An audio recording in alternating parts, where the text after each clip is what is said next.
Hello అందరికీ. కొద్దిగా price delivery గురించి మాట్లాడడానికని చెప్పి వీడియో చేస్తున్నాను. అండ్ ఇప్పుడు ఈ నెక్స్ట్ క్యాండిల్ ఏమవుతుంది అని చెప్పేసి ఎక్స్పెక్ట్ చేస్తున్నాను అనుకుంటే ప్రెజెంట్ ఇంకా 15 మినిట్స్ ఉంది క్లోజ్ అవ్వడానికి. నెక్స్ట్ క్యాండిల్ మళ్ళీ గ్రీన్ అవుతుంది అని చెప్పి అండ్ ఈ హైని బ్రేక్ అయ్యి ఈ ప్రీవియస్ హై ఏదైతే ఉందో 1245 క్యాండిల్ ఆ హై బ్రేక్ అయ్యి మనకి టార్గెట్ అనేది ఇక్కడ వరకు ఇస్తుందని చెప్పి అనుకుంటున్నాను. సో ఇక్కడ నేను ఒక చిన్న స్కాల్ప్ మాత్రమే చేశాను ప్రైస్ డెలివరీ ఎలాగవుతుందని చెప్పి చూపించడానికి, ఓకేనా. అండ్ ఇక్కడ చూసినట్టయితే మార్కెట్ ఫాలో అవుతుంది. ఇక్కడ చిన్న పుల్ బ్యాక్ ఇచ్చింది. అంటే చూడండి, ప్రతి క్యాండిల్లోనే హై లో ఉంటుంది కదా.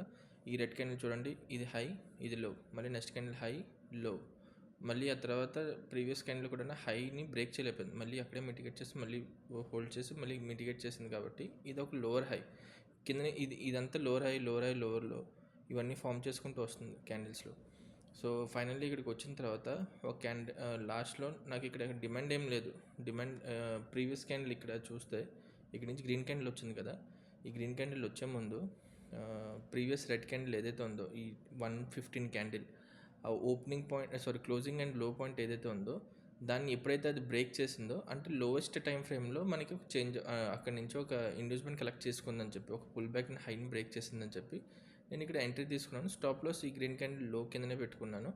అండ్ టార్గెట్ మనది ఎప్పుడైతే ఇక్కడ నుంచి చేంజ్ ఆఫ్ రేట్ అయిందో లోవెస్ట్ టైం ఫ్రేమ్లో లైక్ ఆల్మోస్ట్ 15 సెకండ్స్ ఆ టైం ఫ్రేమ్లో మనకి ఇక్కడ చేంజ్ ఆఫ్ రేట్ అయింది. సో చేంజ్ ఆఫ్ రేట్ అయిన తర్వాత మన ఫస్ట్ టార్గెట్ ఏమవ్వాలి, ఫస్ట్ టార్గెట్ ఈ క్యాండిల్ హైని బ్రేక్ చేయడం. సో ఆ విధంగానే క్యాండిల్ హై బ్రేక్ చేసింది. బట్ ఓవరాల్గా టార్గెట్ ఏదైతే ఉందో ఈ ప్రీవియస్ 1245 క్యాండిల్ దాని హైని బ్రేక్ చేసి మనం ప్రీవియస్ అన్మిటిగేటెడ్ జోన్ ఏదైతే ఉందో ఈ వీక్ అంతా అక్కడ వరకు టార్గెట్ పెట్టుకున్నా. సో ఇప్పుడు నెక్స్ట్ క్యాండిల్ మనకి గ్రీన్లో క్లోజ్ అవుతుందని చెప్పి నేను ఎక్స్పెక్ట్ చేస్తున్నాను. సో చూద్దాం.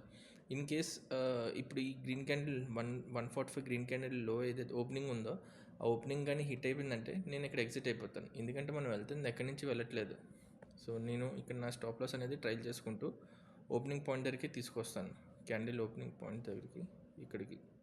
సో 6 పాయింట్స్ వరకు స్టాప్ లాస్ని ట్రైల్ చేశాను. అండ్ టార్గెట్ అనేది మనకి ఇక్కడ వరకు దీన్ని హై బ్రేక్ చేయడం వరకు నేను టార్గెట్ పెట్టుకుంటాను. ఓకే. సో ఈ క్యాండిల్ మాత్రం నాకు గ్రీన్లో క్లోజ్ అవుతుంది అని చెప్పి నేను అనుకుంటున్నాను. వెయిట్ చేసి చూద్దాం.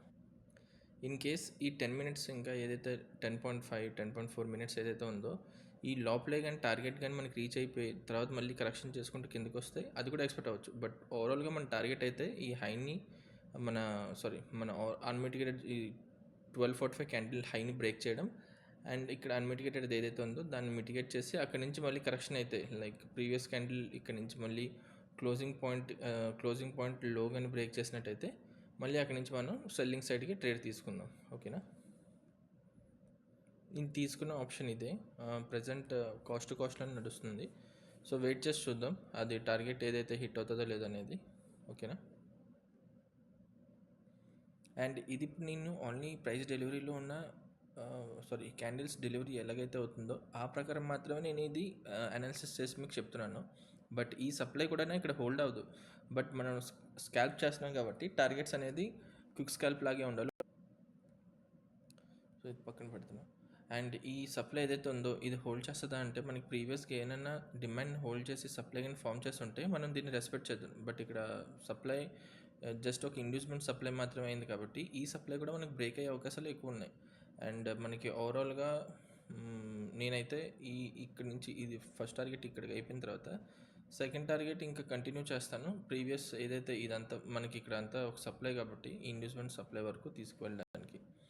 సో ఈ రేంజ్ 200 పాయింట్స్కి అలాగా. బట్ ఫస్ట్ మనం టార్గెట్ ఏదైతే ఉందో అది మాత్రం కంప్లీట్ చేద్దాం. 50 పాయింట్స్కి ఏదైతే ఉందో క్విక్ స్కాల్ప్కి. అండ్ నెక్స్ట్ క్యాండిల్ ప్రిడిక్షన్ ఏదైతే ఉందో అది గ్రీన్ క్యాండిల్లో క్లోజ్ అవుతుందా లేదనేది ఈ వీడియో ఒక సారంభం. ఓకే. సో క్విక్ స్కాల్ప్లో ఆల్మోస్ట్ మన టార్గెట్ దగ్గరికి వచ్చింది. మనం అనుకునేటట్టే హైని బ్రేక్ చేసి ఈ ప్రీవియస్ 1245 క్యాండిల్ హైని బ్రేక్ చేయాలి. ఆన్ లెవెల్ ఎంత 722 అండ్ ఇది 719.65 ఒక 2-3 పాయింట్స్ దూరంతో ఉండిపోయింది. సో ఆల్రెడీ మనం చెప్పుకున్నాం కదా నెక్స్ట్ క్యాండిల్ గ్రీన్ క్యాండిల్ అవుతుంది అని చెప్పేసి. బట్ ఓవరాల్గా మన టార్గెట్ హిట్ అయిపోయినా ఇంకొక 5 మినిట్స్ ఉంది. ఆ 5 మినిట్స్ కూడా చూసి మనం అనుకునేటట్టే అనాలిసిస్ చేసింది వర్క్ అయిందా లేదనేది కూడా షేర్ చేసుకుందాం. ఓకే. సో నేను ఫస్ట్ టార్గెట్ ఏదైతే ఉందో అది దీని లెవెల్ బ్రేక్ అవడానికే పెట్టుకున్నాను కాబట్టి ఆల్మోస్ట్ 590 టార్గెట్ రీచ్ అయితే నేను ఎగ్జిట్ అయిపోదామని పెట్టుకున్నా. దగ్గర వరకు వచ్చింది. ఇది 722 హై, ఇది 724. ఓకే, టార్గెట్ రీచ్ అయిపోయింది. సో మనం ఇక్కడ ఎగ్జిట్ అయిపోవడం బెటర్. ఓకే, ఆల్మోస్ట్ 585 586 ధరే నడుస్తుంది. సో నేను ఇక్కడ ఎగ్జిట్ అయిపోతాను, ప్రాఫిట్ బుక్ చేసుకుంటాను. అండ్ ఓవరాల్గా టార్గెట్ మనం ఏదైతే ఎక్స్పెక్ట్ చేసామో అది క్లోజింగ్ అవుతుందో లేదో అనేది ఒకసారి చూద్దాం. 2 minutes ఇంకా ఉంది, వెయిట్ చేసి చూద్దాం. సో మనం ఓవరాల్గా 15 minutes ముందే ప్రిడిక్ట్ చేసాము నెక్స్ట్ క్యాండిల్ గ్రీన్లో క్లోజ్ అవుతుంది అని చెప్పేసి. అది ఏ విధంగా చెప్పాను అనేది మీకు ఆల్రెడీ మెన్షన్ కూడా చేశాను ప్రైస్ డెలివరీలో మెయిన్ రీజన్. సో ఓవరాల్గా క్యాండిల్ చూడండి, ఫైనల్గా గ్రీన్లో క్లోజ్ అయింది. ఇది కంప్లీట్గా లైవ్ మార్కెట్లోనే చెప్తున్నాను. అండ్ మన టార్గెట్ కూడా ఏదైతే ఉందో ఆ టార్గెట్ కూడా రీచ్ అయిపోయింది. అండ్ టార్గెట్ రీచ్ అయిన తర్వాత ఇక్కడ నుంచి మళ్ళీ మనం పైకి వెళ్ళొచ్చు, ఎందుకంటే ఇదేం స్ట్రాంగ్ సప్లై ఏం కాదు, జస్ట్ ఒక లోవర్ టైం ఫ్రేమ్లో మనకు ఒక లోవర్ హై. ఇక్కడ కానీ మనం ఫర్ ఎగ్జాంపుల్ ఇక్కడ హోల్డ్ చేసిన తర్వాత ఫస్ట్ ఇది ఇప్పుడు ఈ ప్రజెంట్ క్యాండిల్ ఏదైతే ఓపెన్ అయిందో ఇది కొద్దిగా పైకి వెళ్ళి ఆ తర్వాత ఈ గ్రీన్ క్యాండిల్ క్లోజింగ్ పాయింట్ ఏదైతే ఉందో దాన్ని కానీ బ్రేక్ చేసినట్టయితే మనం అప్పుడు ఎక్స్పెక్ట్ చేయొచ్చు ఇక్కడ నుంచి మళ్ళీ ఫాల్ అవుతుంది అని చెప్పి. బట్ ఇది ఒక స్ట్రాంగ్ సప్లై ఉంటే నేను అది ఎక్స్పెక్ట్ చేద్దాను. బట్ ఇది స్ట్రాంగ్ సప్లై కాదు కాబట్టి ట్రెండ్ అలాగే కంటిన్యూ అవుతుందని చెప్పి అనుకుంటున్నాను. సో ఓవరాల్గా వీడియో పర్పస్ అయితే ఏదైతే ఉందో నెక్స్ట్ క్యాండిల్ ప్రైస్ డెలివరీ ప్రకారం ఎలాగో క్లోజ్ అవుతుంది అనేది అది మీకు ఆల్రెడీ మెన్షన్ చేశాను. సో అదే చెప్దాం అనుకున్నాను. Thank you.